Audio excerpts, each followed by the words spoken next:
Coba jujur, benda apa yang pertama kali Anda lihat saat membuka mata di pagi hari, dan yang terakhir Anda tatap sebelum tidur di malam hari? Bagi miliaran orang di dunia, jawabannya sama, smartphone. Ia adalah asisten pribadi, jendela dunia, dan pusat hiburan kita. Tapi di balik layarnya yang terang, tersimpan sebuah ketakutan besar yang terus menghantui.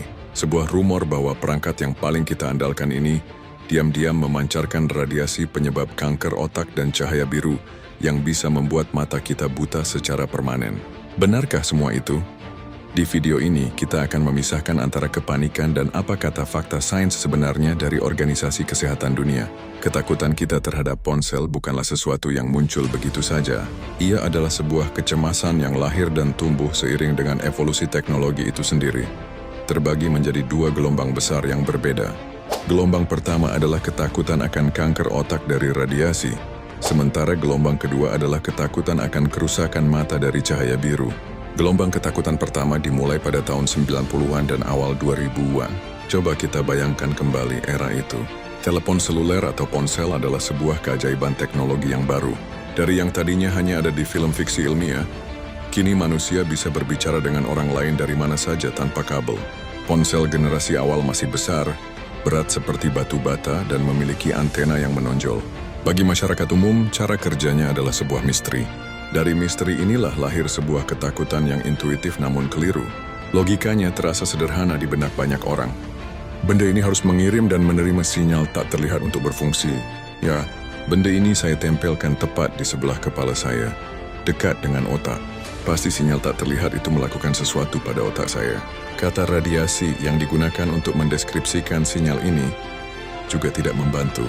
Bagi generasi yang tumbuh di bawah bayang-bayang perang dingin dan bencana Chernobyl, kata radiasi secara otomatis memunculkan gambaran bom atom, penyakit, dan kematian. Tidak ada pembedaan antara jenis-jenis radiasi. Semuanya dianggap berbahaya. Kombinasi antara teknologi baru yang misterius dan istilah yang menakutkan ini adalah resep sempurna untuk lahirnya sebuah kecemasan massal. Dunia sains pun merespons.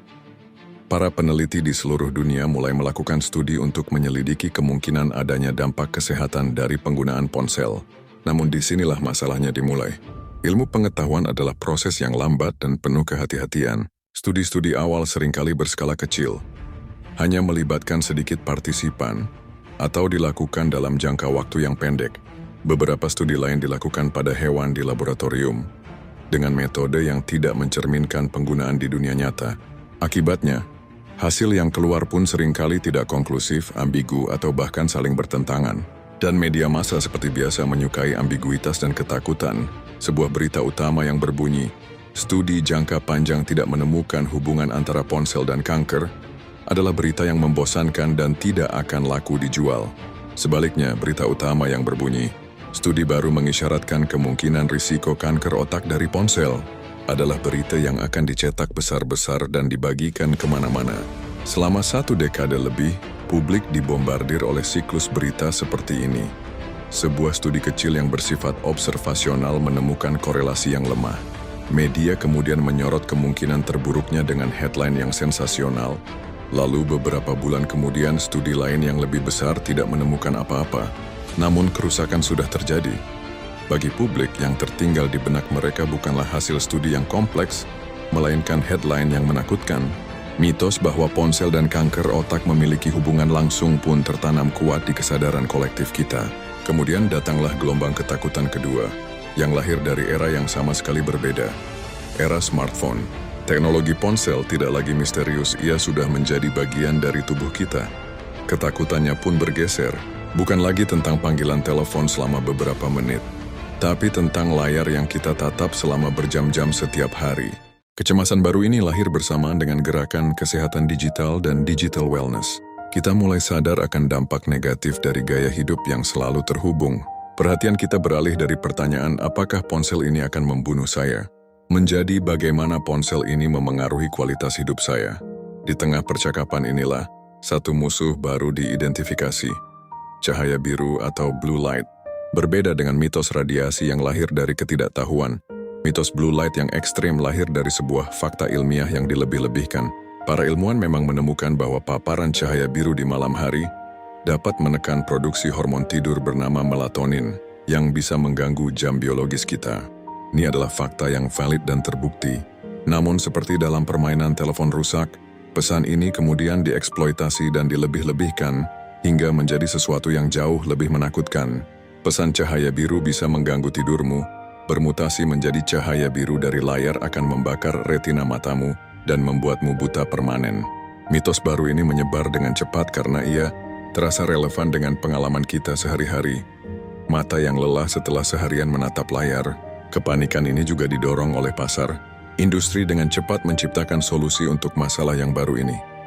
Kacamata anti cahaya biru, pelindung layar, dan aplikasi filter.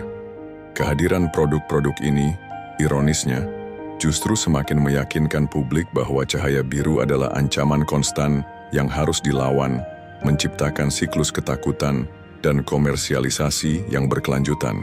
Jadi kita memiliki dua ketakutan besar yang lahir dari era dan kecemasan yang berbeda. Mitos kanker otak lahir dari misteri teknologi baru dan sensasionalisme media. Sementara mitos kerusakan mata permanen lahir dari gaya hidup kita yang jenuh dengan layar dan pelebih-lebihan terhadap fakta biologi yang sebenarnya. Namun, kedua mitos ini berdiri di atas satu fondasi yang sama. Kesalahpahaman fundamental tentang fisika dasar di balik sinyal dan cahaya yang dipancarkan oleh ponsel kita.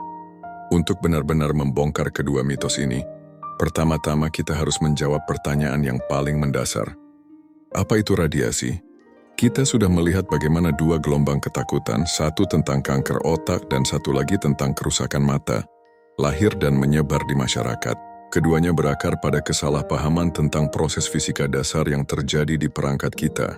Untuk bisa membongkar mitos-mitos ini sampai ke akarnya, kita harus terlebih dahulu menjernihkan pemahaman kita tentang satu kata yang menjadi pusat dari semua kecemasan ini. Ada beberapa kata dalam sains yang seolah memiliki kekuatan sihir untuk memicu ketakutan instan, bahkan sebelum kita memahami artinya. Dan mungkin tidak ada kata yang lebih kuat dan lebih syarat dengan citra negatif daripada kata radiasi. Saat mendengar kata radiasi, pikiran kita seringkali langsung melompat ke gambaran-gambaran yang menakutkan. Awan jamur dari ledakan nuklir, simbol biohazard berwarna kuning dan hitam, atau bencana seperti Chernobyl. Kita mengasosiasikannya dengan penyakit, mutasi, dan bahaya tak terlihat.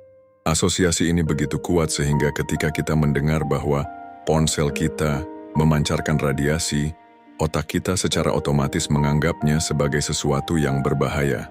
Tapi apakah itu definisi yang sebenarnya? Secara ilmiah, definisi radiasi jauh lebih sederhana dan jauh lebih netral. Radiasi adalah proses di mana energi bergerak dari satu titik ke titik lain, baik melalui ruang hampa maupun melalui medium seperti udara. Itu adalah istilah umum untuk perpindahan energi. Untuk memahaminya dengan lebih mudah, bayangkan Anda sedang duduk di dekat api unggun di malam yang dingin. Anda bisa merasakan kehangatan api di wajah dan tangan Anda. Meskipun Anda tidak menyentuh apinya secara langsung, kehangatan itu adalah energi panas yang bergerak dari api unggun melintasi udara menuju ke kulit Anda. Proses perpindahan energi inilah yang disebut radiasi termal. Saat Anda berdiam di dekat api, Anda sedang diradiasi oleh kehangatan. Contoh lain yang lebih dekat, lampu di ruangan Anda saat ini. Bohlam lampu tersebut memancarkan energi dalam bentuk cahaya.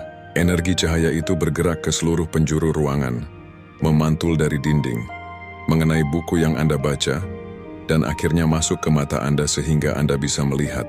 Ini juga radiasi. Pada saat ini juga Anda sedang diradiasi oleh cahaya.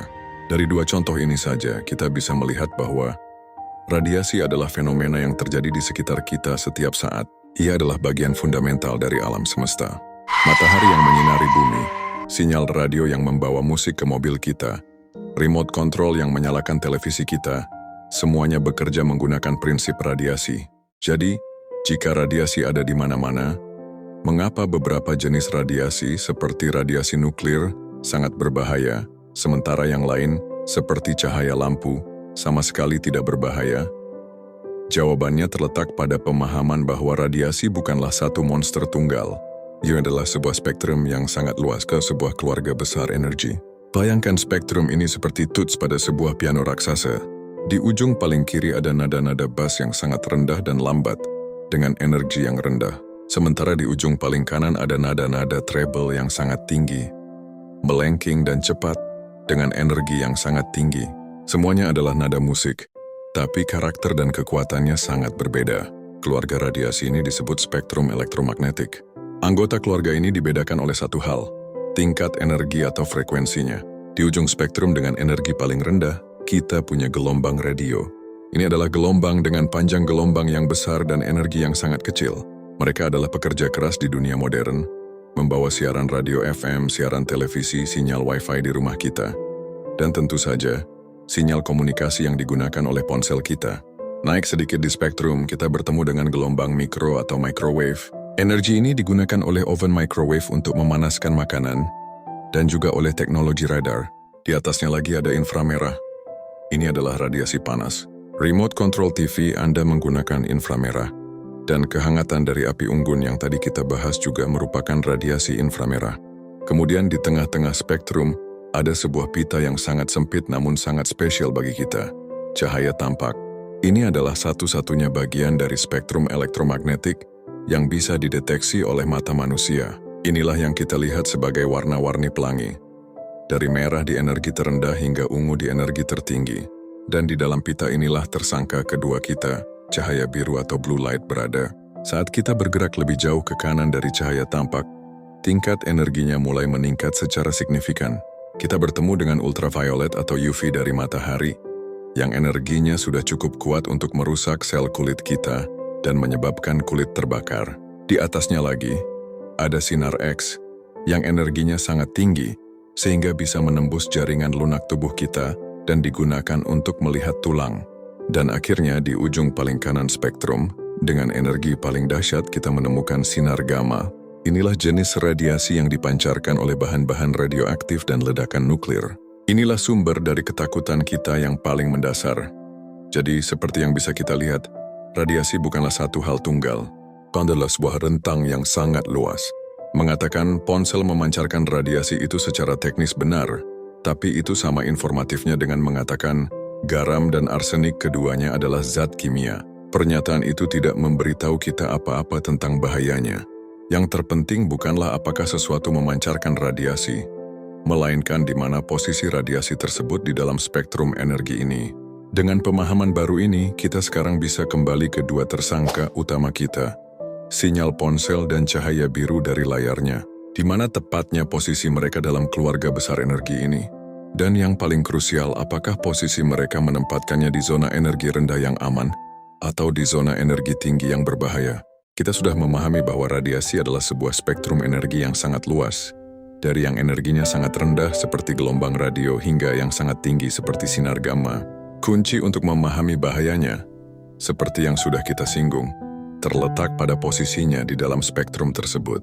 Sekarang saatnya kita menarik sebuah garis pemisah yang sangat penting di dalam keluarga besar radiasi ini. Garis pemisah inilah yang menjadi inti dari seluruh perdebatan tentang keamanan ponsel. Garis ini membagi radiasi menjadi dua kategori utama yang sangat berbeda, radiasi ionisasi dan radiasi non-ionisasi. Mari kita mulai dengan yang pertama, jenis yang memang pantas kita waspadai, radiasi ionisasi. Bayangkan sebuah atom adalah sebuah sistem tata surya mini, dengan inti atom di tengah sebagai matahari, dan elektron-elektron yang mengorbit di sekelilingnya seperti planet. Radiasi ionisasi adalah radiasi yang memiliki tingkat energi yang begitu dahsyat, sehingga saat ia menabrak sebuah atom, ia memiliki kekuatan seperti asteroid raksasa.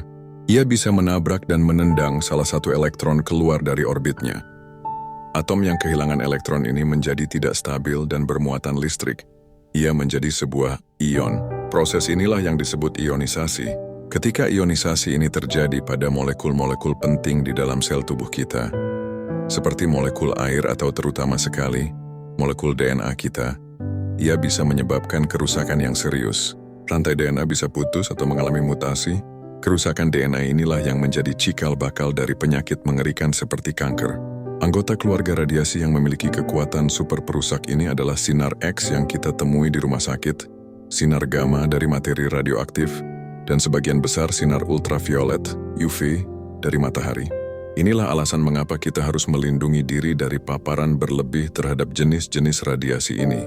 Sekarang mari kita lihat sisi lain dari garis pemisah, radiasi non-ionisasi. Ini adalah anggota keluarga radiasi yang berada di spektrum energi rendah. Jika radiasi ionisasi adalah asteroid, maka radiasi non-ionisasi lebih seperti angin sepoi-sepoi.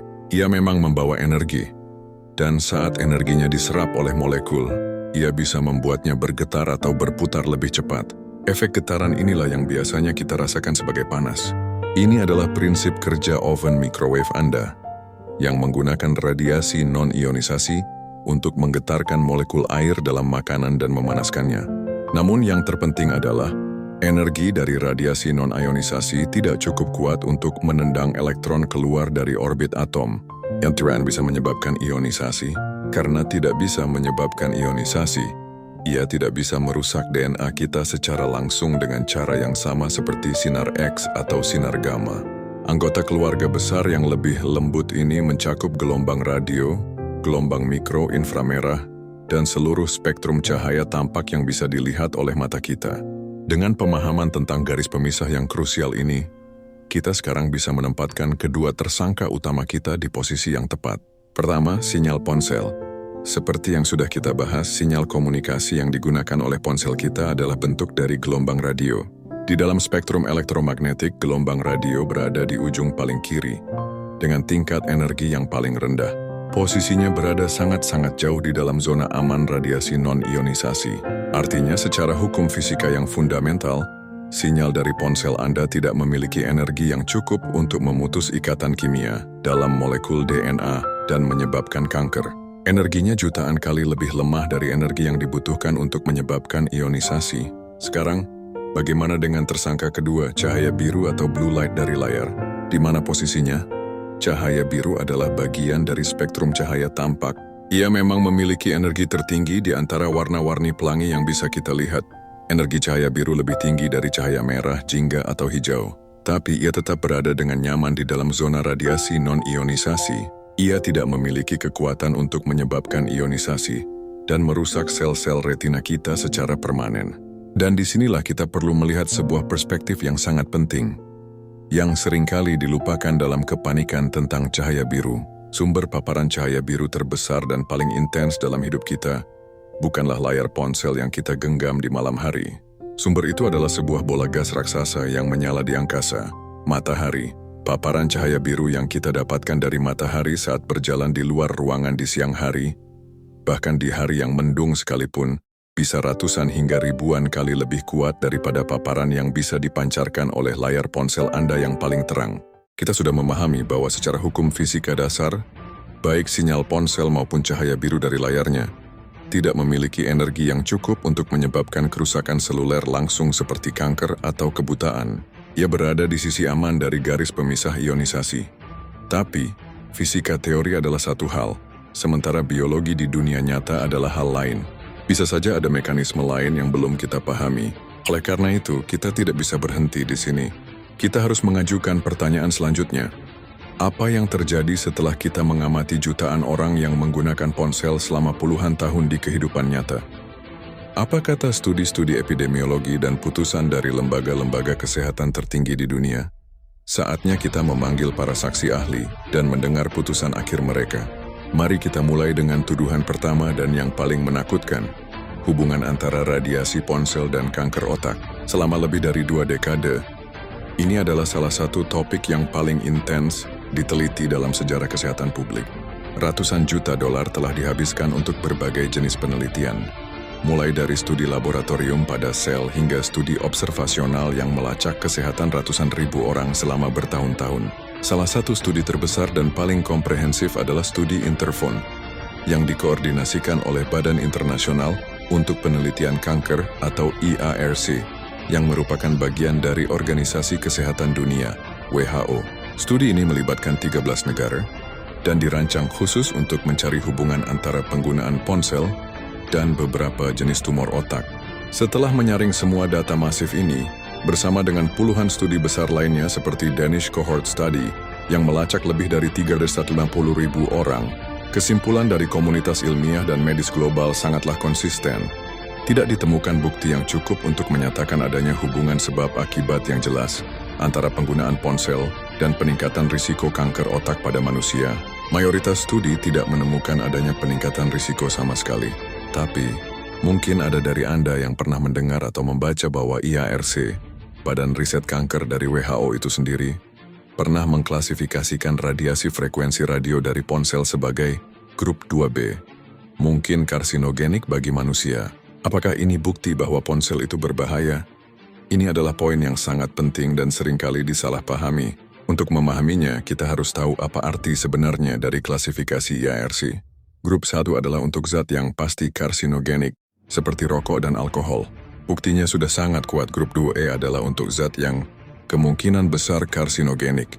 Dan grup 2B di mana radiasi ponsel berada adalah kategori yang digunakan ketika bukti hubungan dengan kanker pada manusia dianggap terbatas, dan bukti pada hewan percobaan juga tidak cukup meyakinkan. Grup 2B seringkali disebut sebagai kategori sampah oleh sebagian ilmuwan, karena berisi apa saja yang tidak bisa dibuktikan berbahaya, tapi juga tidak bisa dibuktikan 100% aman. Ini adalah kategori untuk perlu penelitian lebih lanjut.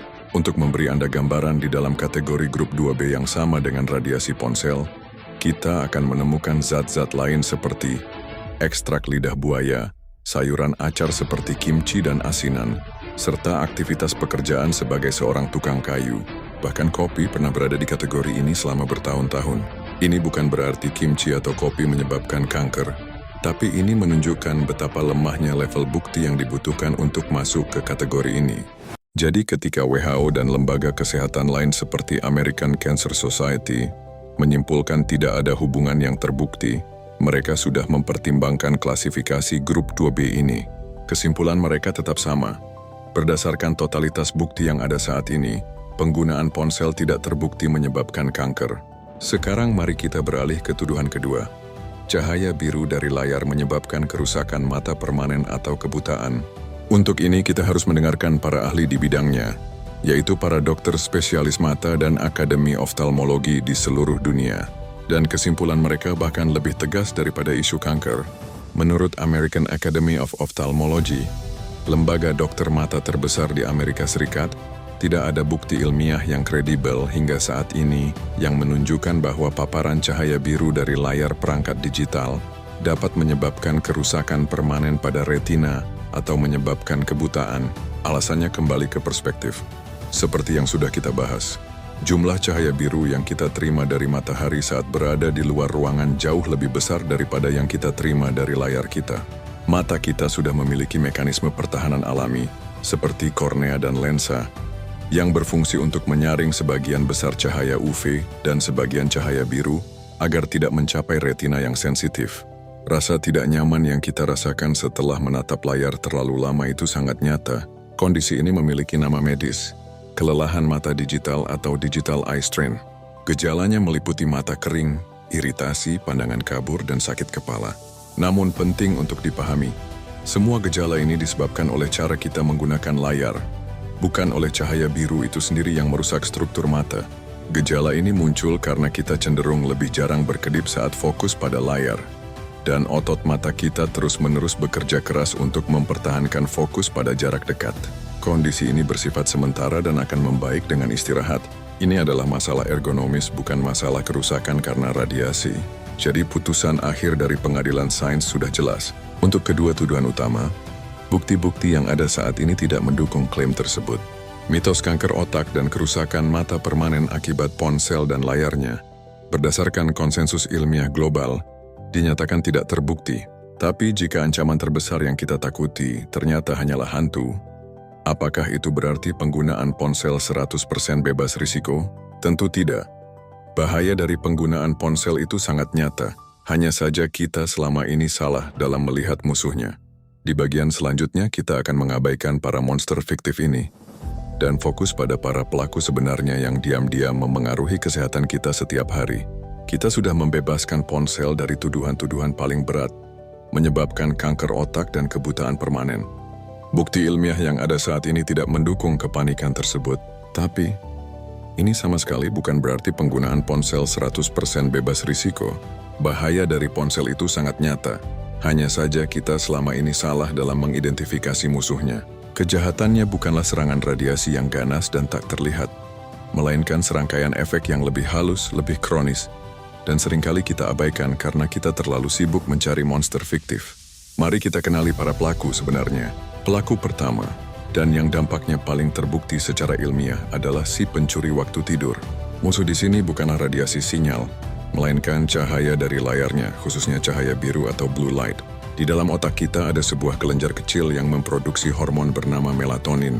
Anggap saja melatonin ini sebagai dirigen orkestra tidur kita. Saat malam tiba dan lingkungan menjadi gelap, otak akan memproduksi melatonin yang memberi sinyal ke seluruh tubuh. Waktunya istirahat, waktunya untuk tidur. Masalahnya, otak kita yang masih beroperasi dengan perangkat lunak dari zaman batu sangat sensitif terhadap cahaya. Ia menggunakan cahaya sebagai penanda utama antara siang dan malam. Ketika kita menatap layar ponsel yang terang di tengah kegelapan malam, otak kita menerima pesan yang salah. Cahaya biru yang memiliki energi tinggi dalam spektrum tampak secara khusus sangat efektif dalam menipu otak kita. Otak melihat cahaya biru dari layar dan berpikir, "Oh, sepertinya matahari masih di atas. Belum waktunya memproduksi melatonin."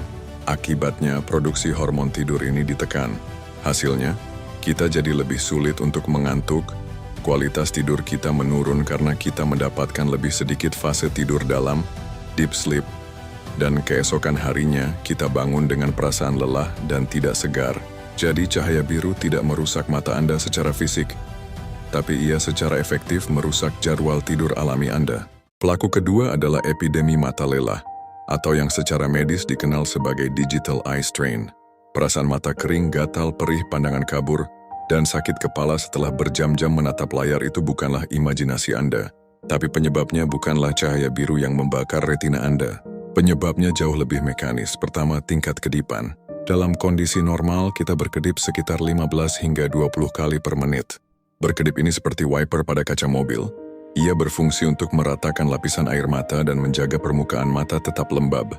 Namun, penelitian menunjukkan bahwa saat kita fokus menatap layar, tingkat kedipan kita menurun drastis, terkadang hingga setengahnya atau bahkan kurang. Akibatnya, permukaan mata kita menjadi kering dan mudah iritasi.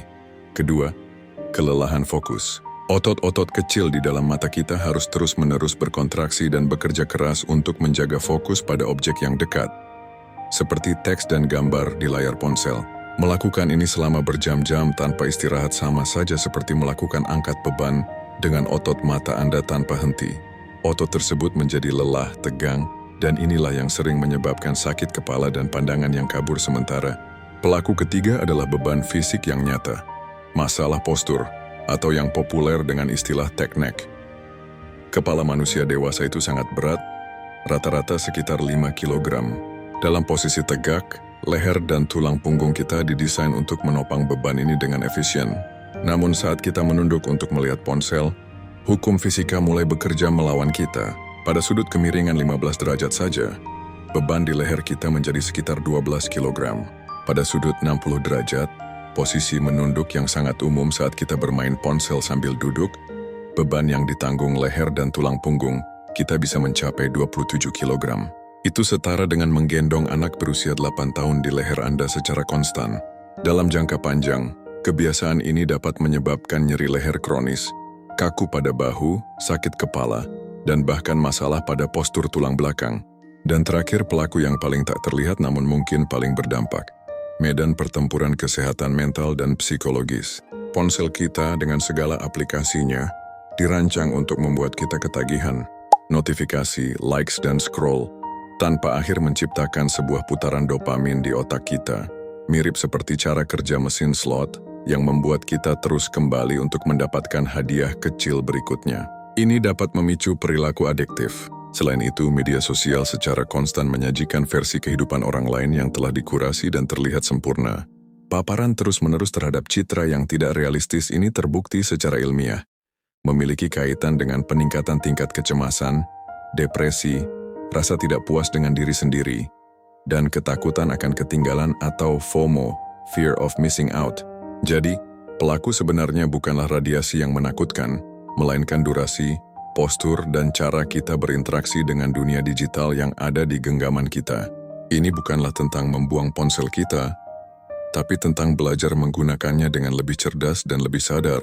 Dengan pemahaman baru tentang bahaya yang nyata ini, kita sekarang siap untuk menarik kesimpulan akhir dan menemukan cara terbaik untuk hidup, berdampingan dengan teknologi yang kita cintai ini. Jadi setelah melalui perjalanan panjang membedah fisika, biologi, dan studi epidemiologi, di mana posisi kita sekarang dalam kasus melawan ponsel ini, kita telah melihat bagaimana ketakutan akan kanker otak dan kerusakan mata permanen lahir dari kombinasi antara misteri teknologi baru, sensasionalisme media, dan pelebih-lebihan terhadap fakta ilmiah. Kita sudah memahami perbedaan fundamental antara radiasi ionisasi yang berbahaya dan radiasi non-ionisasi dari ponsel yang tidak memiliki energi untuk merusak DNA kita. Kita juga telah mendengar putusan dari otoritas kesehatan tertinggi di dunia, seperti WHO, yang setelah puluhan tahun penelitian, menyimpulkan bahwa tidak ada bukti yang cukup untuk mendukung klaim-klaim menakutkan tersebut. Namun, di saat yang sama, kita mengungkap para pelaku sebenarnya yang sering kita abaikan. Bahaya dari ponsel itu sangat nyata, bukan dalam bentuk radiasi mematikan, melainkan dalam bentuk gangguan tidur akibat cahaya biru, kelelahan mata digital, postur tubuh yang buruk, dan dampaknya pada kesehatan mental kita. Ini membawa kita pada sebuah kesimpulan akhir yang sangat penting. Selama ini kita mungkin telah membuang energi kita untuk mengkhawatirkan monster fiktif, sementara bahaya yang sesungguhnya, yaitu kebiasaan kita sendiri, justru tidak kita perhatikan. Musuh sebenarnya bukanlah teknologi itu sendiri, bukan pula hantu radiasi yang tak terlihat. Musuh sebenarnya adalah relasi kita yang tidak sehat dengan teknologi. Masalahnya bukanlah apakah ponsel itu berbahaya, melainkan bagaimana cara kita menggunakannya. Pesan utamanya bukanlah untuk membuang ponsel Anda dan hidup di dalam gua. Pesan utamanya adalah untuk beralih dari ketakutan yang tidak berdasar, menuju kesadaran dan kebiasaan yang lebih cerdas. Fokuslah pada hal-hal yang benar-benar bisa Anda kendalikan. Kurangi waktu menatap layar sebelum tidur, istirahatkan mata Anda secara teratur, perbaiki postur tubuh Anda, dan kurasi lingkungan digital Anda demi kesehatan mental yang lebih baik. Kisah tentang mitos ponsel ini adalah cerminan sempurna dari era digital kita, di mana informasi dan misinformasi bertarung memperebutkan perhatian kita setiap detik. Mitos radiasi dan cahaya biru, mitos teknologi apalagi yang paling sering membuat Anda khawatir? Apakah tentang bahaya Wi-Fi atau tentang baterai laptop yang harus selalu dicabut? Tuliskan ide dan pertanyaan Anda di kolom komentar di bawah. Topik yang paling menarik bisa jadi akan kita investigasi bersama di episode Titik Kritis selanjutnya. Jika Anda ingin terus menjadi bagian dari komunitas yang memilih data daripada drama dan fakta daripada ketakutan, pastikan Anda sudah menekan tombol subscribe. Dan agar Anda menjadi yang pertama tahu saat ada pencerahan baru, jangan lupa untuk menyalakan juga lonceng notifikasinya. Terima kasih telah berpikir kritis bersama saya hari ini. Sampai jumpa di video berikutnya.